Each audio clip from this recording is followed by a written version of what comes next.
Jangan membuat lebih dari satu perusahaan dengan nama pemilik yang sama, karena dapat menyebabkan kanker, gangguan tenggorokan, serta kerusakan gigi. Itu mah iklan rokok ya, bercanda. Nah, jadi biasanya gue nemuin nih, di kasus-kasus gue banyak banget para pengusaha UMKM yang kalau misalnya omsetnya udah di atas 4,8 miliar, itu mereka menanyakan gue, apakah boleh untuk memecah PT-nya? Sebenarnya jawabannya boleh-boleh aja, tapi yang harus diperhatikan adalah nama pemilik dari PT itu. Kenapa sih harus diperhatiin banget? Sebagai contoh aja, ada perusahaan A yang dimiliki oleh Pak Budi dan Pak Joko. Mereka berdua memprediksi di tahun 2025 ini penjualan mereka akan mencapai 4,8 miliar, proyeksi dari angka mereka lah. Nah, lalu untuk memitigasi terjadinya pemungutan PPN, biasanya mereka akan berunding untuk melakukan pemecahan perusahaan. Lalu dibuatlah satu badan usaha baru, kita sebut saja PTB.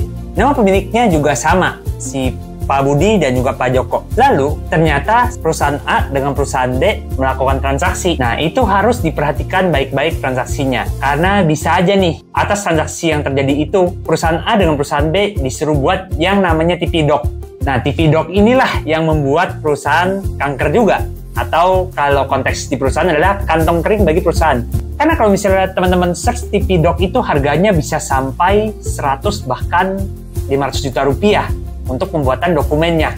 Nah, itulah yang harus diperhatikan apabila kalian ingin pemecahan perusahaan tersebut. Itulah tadi kenapa gue bilang nggak boleh sembarangan pecah perusahaan dengan nama pemilik yang sama. Ya, tapi kalau misalnya ternyata kalian merupakan perusahaan holding ataupun subholding, dan juga kalian punya budget yang cukup banyak, dan memang perusahaan yang sudah besar lah. Sebagai contoh, mungkin gue sebut merek ya, kayak Garuda atau Indofood. Nah, itu kan pastinya anak perusahaannya banyak.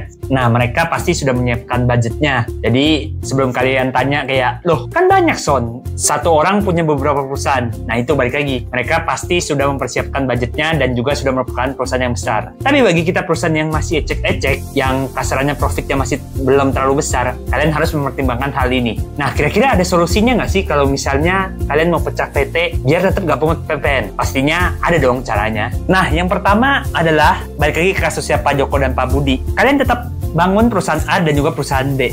Akan tetapi, antara entitas ini tidak boleh ada transaksi yang terjadi, baik transfer aset, transfer uang, dan sebagainya. Intinya benar-benar perusahaan A punya transaksinya sendiri, perusahaan B punya transaksinya sendiri. Nah, lalu yang kedua, jangan pernah mencantumkan alamat yang sama. Anggap aja perusahaan A berada di PIK 2. Nah, perusahaan B, kalian bikin alamatnya di PIK juga. Nah, itu pasti akan dengan sangat mudah terdeteksi oleh kantor pajak. Gue kasih cara yang ketiga, tapi cara ini lumayan riskan ya. Dimana Pak Budi dan Pak Joko tetap mempertahankan perusahaan A-nya, lalu dia membangun perusahaan B, tapi dengan nama entitas yang berbeda. Contoh, misalnya mungkin Pak Budi dan Pak Joko punya teman yang namanya Pak Vincent dan Pak Ewaldo. Kalau misalnya terjadi seperti ini, maka perusahaan A dan perusahaan D bisa melakukan transaksi sebebas-bebasnya. Nah, akan tetapi yang perlu diperhatikan adalah mungkin bisa aja di perusahaan B ini pelanggannya dicuri, transaksinya tidak valid, dan juga intinya adalah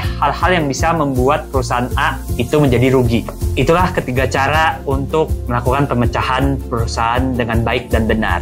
Gimana setelah mendengar penjelasan dari gua? Kalian tim yang akan tetap pecah PT atau jadinya cuma tetap satu PT aja deh, biar lebih aman? Coba ya kalian tulis di kolom komentar.